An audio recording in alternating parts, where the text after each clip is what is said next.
Hi guys, welcome to the Pakistani family entertainment. तो कैसे हैं आप? मेरा नाम है मेरा नाम है वजह। तो यार भाई, भगवान शिव जी के 5 ऐसे परम भक्त जिनके लिए भगवान शिव स्वयं भिड़ गए भाई साहब देवताओं से। भाई अब ये तो वॉच करेंगे खुरान, तभी पता लगेगा इसके बारे में। तो भाई पहले कर लेते हैं जल्दी से वॉच। तो जल्दी से देखते हैं कौन है वो। वही ना, तो कौन करते हैं एंड स्टार्ट। आखिर कौन थे महादेव के 5 ऐसे शक्तिशाली भक्त जिनके लिए महादेव स्वयं देवताओं तक से भिड़ गए? और इन 5 भक्तों को स्वयं महादेव से कौन कौन से वरदान प्राप्त हुए? आप देख रहे हैं मिस्टीरियस हिंदू। तो चलिए अब करते हैं ज्ञान की बात। वीडियो में आगे बढ़ने से पहले हमारे चैनल को सब्सक्राइब अवश्य करें और बेल आइकन जरूर दबाएं। साथ ही कमेंट बॉक्स में हर हर महादेव अवश्य लिखिएगा। त्रिदेवों में एक, देवों के देव महादेव, जिन्हें भोलेनाथ भी कहा जाता है, उन्हें प्रसन्न करना बेहद ही आसान है। इसीलिए तो सृष्टि के प्रारंभ में जितने भी देवता, असुर, दूराचारी या दुष्ट प्रवृत्ति के देव, दानव, दैत्य, गंधर्व हुआ करते थे, वो सब महादेव की तपस्या करके उनसे वरदान प्राप्त कर लिया करते थे। और महादेव भी उनकी झूठी भक्ति के आगे नतमस्तक हो जाया करते थे। इन्हीं में से कुछ ऐसे भक्त भी थे जिन्होंने महादेव की तपस्या करके उनसे वरदान प्राप्त किए थे। और उन्हीं भक्तों की रक्षा के लिए महादेव को कई बार देवताओं तक से युद्ध करना पड़ा था। तो चलिए जानते हैं आखिर कौन थे वो 5 शक्तिशाली भक्त जिनके लिए महादेव देवताओं तक से भिड़ गए। इस श्रेणी में 5वें स्थान पर है माली और सुमाली। 18 पुराणों में से सबसे प्राचीनतम पुराण ब्रह्म वैवर्त पुराण की एक कथा के अनुसार एक बार दैत्य माली और सुमाली गंभीर शारीरिक पीड़ा से परेशान होकर महादेव की शरण में जा पहुंचे। दरअसल माली और सुमाली ने सूर्यदेव की अवहेलना की थी और सूर्यदेव ने उन्हें श्राप रूप में भयंकर व्याधि दे दी। अब शारीरिक कष्टों से परेशान जब माली और सुमाली भोलेनाथ की शरण में पहुंचे तो उन्होंने उनकी तपस्या आरंभ की। इससे महादेव उनसे प्रसन्न हुए। जब महादेव ने उनसे वरदान मांगने के लिए कहा तब उन्होंने महादेव को अपनी पूरी कथा सुनाई। दोनों राक्षसों की इस व्यथा को सुनकर महादेव सूर्यदेव पर बेहद क्रोधित हुए और अपनी शरण में आए हुए शरणार्थियों की रक्षा के लिए उन्होंने सूर्यदेव पर त्रिशूल से प्रहार कर दिया। महादेव के त्रिशूल से चोट खाकर संपूर्ण लोगों को प्रकाशित करने वाले सूर्यदेव अपने 7 घोड़ों वाले रथ से नीचे गिरकर बेहोश हो गए। सूर्यदेव के अचेत होते ही पूरे ब्रह्मांड में अंधकार सा छा गया। सूर्यदेव के पिता महर्षि कश्यप तुरंत ही सूर्यदेव के पास पहुंचे। जब महर्षि कश्यप को पता चला कि सूर्यदेव पर प्रहार करने वाले कोई और नहीं बल्कि स्वयं महादेव हैं, तो क्रोध की अग्नि में जलते हुए उन्होंने शिव जी को ही श्राप दे दिया कि उन्हें भी अपने पुत्र वियोग में शोक मनाना होगा। वो महर्षि कश्यप का ही श्राप था कि महादेव ने अपने ही पुत्र आदि गणेश का सिर धड़ से अलग कर दिया था। इसके बाद कश्यप ऋषि का श्राप पाते ही महादेव का क्रोध अचानक से शांत हुआ और संपूर्ण ब्रह्मांड का विनाश देखते हुए उन्होंने तुरंत ही ब्रह्मा जी का आह्वान किया। ब्रह्मा जी ने सूर्यदेव की चेतना को पुनः जागृत किया और उन्हें उनके कार्य का दायित्व सौंपा। इसके बाद शिव जी, ब्रह्मा और ऋषि कश्यप सभी ने सूर्यदेव को आशीर्वाद भी दिया। कहते हैं सूर्यदेव वापस रथ पर आए और उसी समय माली और सुमाली फिर से शारीरिक कष्ट भोगने लगे। तब ब्रह्मा जी के कहने पर उन्होंने सूर्यदेव की उपासना की। तब उनकी पूजा से प्रसन्न होकर सूर्य देवता ने उनकी समस्त शारीरिक व्याधियों का अंत कर दिया। अब बात करते हैं 4थे स्थान पर मौजूद शक्तिशाली भक्त। वो कोई और नहीं बल्कि बाणासुर था। द्वापर युग में जब भगवान नारायण ने श्री कृष्ण के रूप में अवतार लिया तो उसी समय बाणासुर नाम का एक शक्तिशाली राक्षस भी हुआ करता था। महाभारत का युद्ध खत्म होने के बाद जब श्री कृष्ण अपने परिवार के साथ द्वारका का सुख भोग रहे थे, उसी समय श्री कृष्ण के पौत्र और उनके पुत्र प्रद्युम्न के बेटे अनिरुद्ध को बाणासुर की पुत्री उषा से प्रेम हो गया। बाणासुर शोणितपुर राज्य पर राज करता था और महादेव का बहुत बड़ा भक्त था। उसे महादेव भगवान शिव से वरदान प्राप्त था कि जब भी वह किसी संकट में फंसेगा महादेव स्वयं ही उसके प्राणों की रक्षा करेंगे। बाणासुर को जब अपनी पुत्री के प्रेम के बारे में पता चला तो उसने अनिरुद्ध का अपहरण करके उसे ओकीमठ यानी कि केदारनाथ ज्योतिर्लिंग के पास बंदी बना लिया।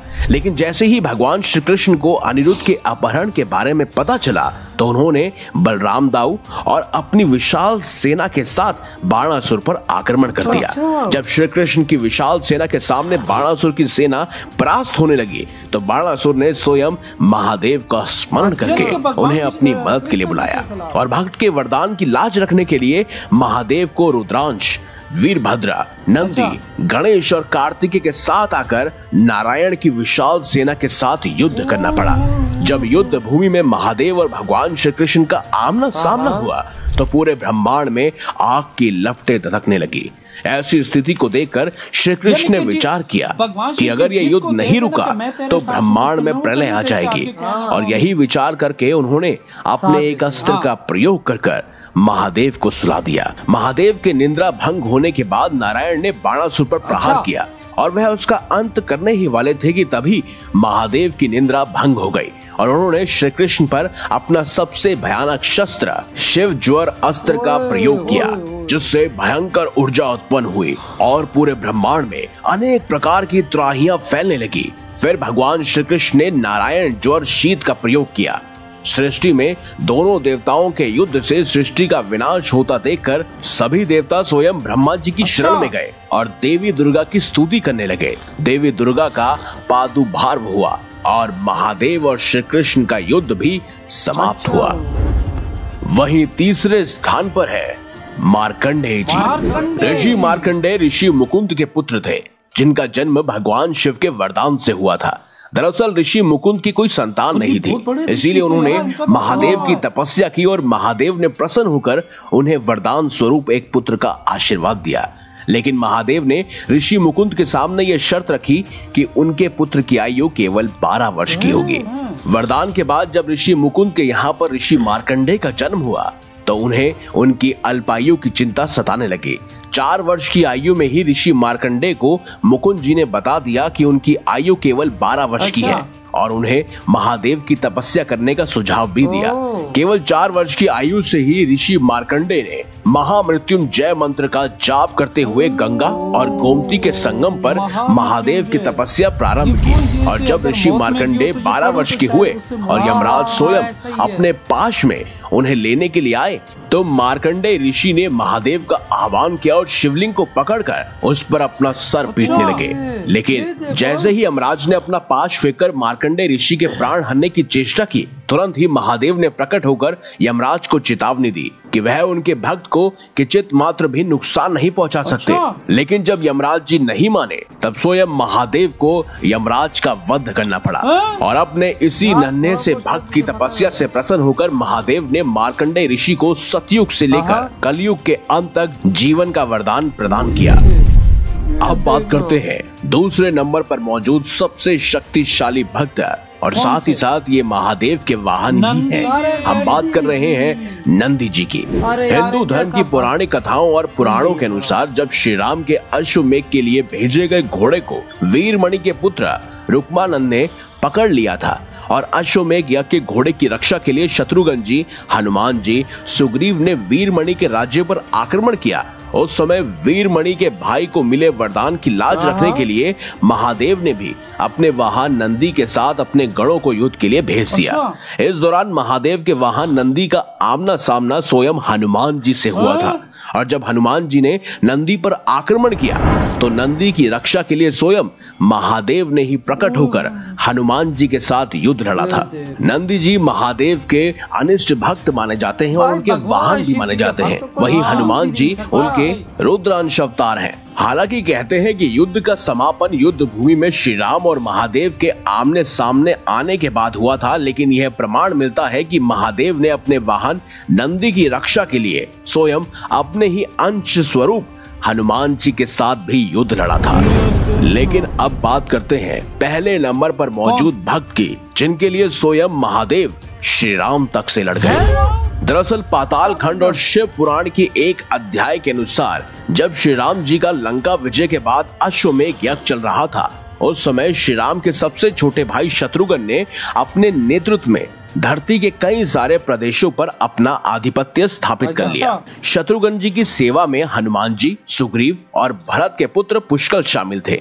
लेकिन श्री राम जी के अश्वमेध का घोड़ा जब देवपुर पहुंचा तो वहां पर कुछ ऐसा हुआ जिससे महादेव और श्री राम को आमने सामने युद्ध के लिए उपस्थित होना पड़ा। दरअसल देवपुर प्रदेश में राजा वीरमणि का शासन था और राजा वीरमणि के बड़े भाई वीर सिंह ने महादेव को अपनी तपस्या और भक्ति से प्रसन्न करके उनसे वीरमणि और उनके प्रदेश की रक्षा का वरदान मांगा था।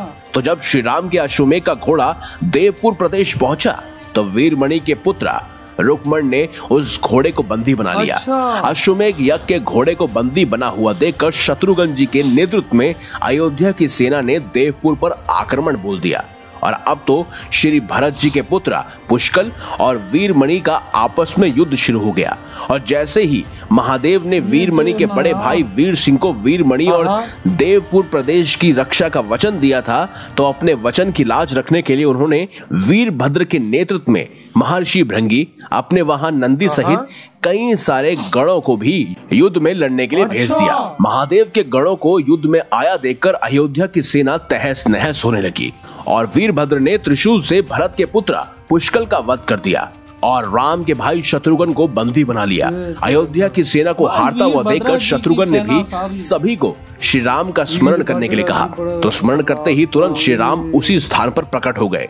वहीं दूसरी तरफ अपने भक्तों की तरफ से महादेव भी युद्ध भूमि में प्रकट हुए। अब श्री राम और महादेव का आपस में युद्ध होने लगा। श्री राम को अपने भक्तों को बचाना था और महादेव को अपने गणों को, इसीलिए श्री राम ने अपने भाई और अपनी सेना को बचाने के लिए महादेव पर पशुपतास्त्र का प्रहार किया। लेकिन पशुपतास्त्र तो स्वयं महादेव का ही अस्त्र है, वो महादेव के हृदय में समा गया। अब क्योंकि श्री राम को महादेव और महादेव को श्री राम एक दूसरे का इष्ट देवता मानते हैं, इसीलिए अस्त्र के प्रहार से महादेव संतुष्ट हुए और महादेव ने श्री राम को युद्ध में मृत्यु प्राप्त हुए सभी वीर योद्धाओं को वापस जीवित करने का वरदान दिया और वीरमणि को भी आज्ञा दी कि वह स्वयं भगवान श्री राम के अश्वमेध का घोड़ा वापस कर दे और साथ ही उनके साथ संधि कर ले।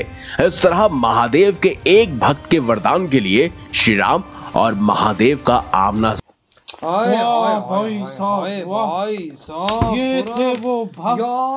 यार देख रहे इनकी भक्ति के लिए भगवान शिव जी ने कुछ भी नहीं देखा।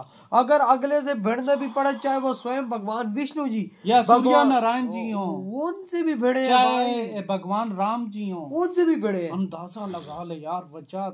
और भगवान शिव जी देखो कितने भोले, मतलब कोई भी वरदान उनसे मांग लेता था कि यार अगर आपने हमारी रक्षा करनी, अगर हम मुसीबत में, अगर जिस तरह उनका जो युद्ध, जिस तरह भगवान विष्णु जी या हनुमान जी के साथ भी देखो लड़ चुके हैं, तो भगवान शिव जी आते थे और ये नहीं देखते थे कि आगे कौन है यार, भाई उनके साथ लड़ पड़ते भाई थे। वो उनको जो फिर खुश करता था फिर वो उसको खुश करते थे। हाँ। ये तो बात भाई और देखो ना, उन्होंने सूर्य नारायण पे जो अस्त्र चला दिया उनके, अरे वो नीचे अपने वो से घेर के भाई बेहोश हो गए और पूरा जो है निजाम थलपल होने लगा। और उनके फिर पिताजी ने भगवान शिव जी को श्राप दे दिया था, जो वो क्या नाम है अपने, वो जो गणेश जी की भाई साहब जो उन्होंने सर दर्द से अलग किया था, वो शराब का हिस्सा था। हमें आज पता लगा, मैं इससे पहले नहीं पता था। हाँ ये देख यार वजह, क्या प्यारे प्यारे भक्त थे। और भगवान शिव जी की यही अदाएं देख के जो है ना हमें बहुत अच्छा लगता है कि भगवान शिव जी इतने भोले हैं, किसी के साथ भेदभाव नहीं करते, छल नहीं करते, सामने ये नहीं देखते कि कौन है, सामने ये नहीं देखते कि सूर्य नारायण है, सामने ये नहीं देखते कि हनुमान जी हैं, सामने ये नहीं देखते कि भगवान विष्णु जी हैं, सामने ये नहीं देखते कि भगवान राम जी हैं। बिल्कुल जो सही है वो सही है, चाहे जो गलत है वो फिर गलत है। अब ये देखो इसमें ये होता है कि कभी रक्षा का, चाहे वो गलत भी हो, लेकिन भगवान शिव जी को बुलाते थे, भगवान शिव जी उनका साथ जरूर, क्योंकि वचन दिया होता था भाई साहब। बिल्कुल भाई। तो यार आपके क्या थॉट है इस वीडियो के बारे में? इधर वीडियो खत्म कर देते हो।